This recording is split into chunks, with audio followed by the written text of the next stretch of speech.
Alright, I'm just getting ready to film a video about my crossbow hunting rig for spring gobbler. That video should be up sometime this week. But I wanted to do a quick follow-up video to last week's video about interesting and surprising turkey hunting laws. Laws that apply to spring gobbler hunting here in Pennsylvania and possibly elsewhere. Stuff that you're going to want to look into if you intend to hunt spring gobbler.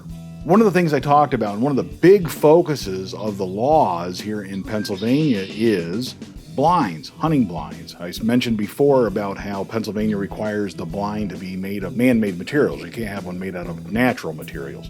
And you can't brush in your blind with natural materials. The reason for that is we want hunters to be able to tell when there's another human around for safety reasons. Pennsylvania law also requires that a hunting blind conceal your movement 360 degrees and from above. In other words, it has to be a pop-up blind pretty much. Or it has to be a man-made blind made out of plywood, something that's like a little house, like an entire enclosure.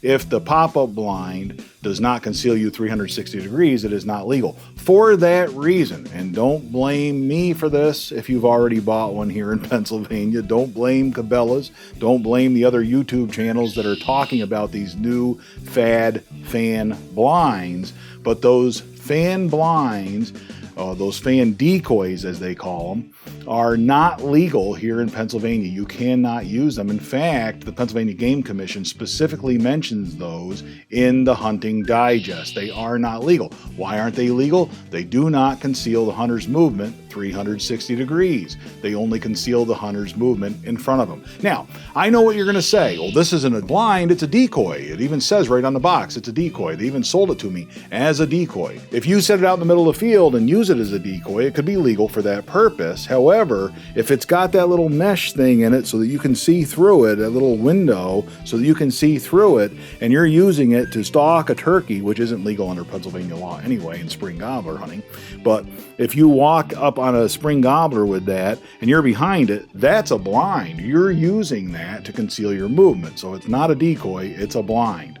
If it's concealing your movement in any way. If you're hiding behind that, it's a blind and it's illegal because it does not conceal your movement 360 degrees.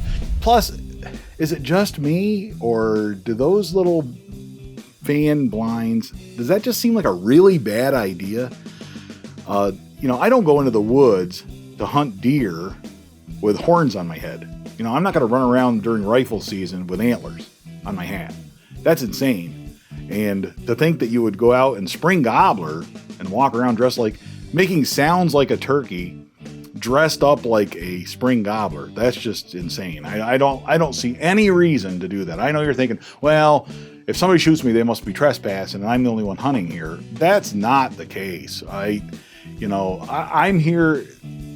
I have used a gobble call before and called in hunters on this place, and nobody else has permission to hunt here, period. Just me.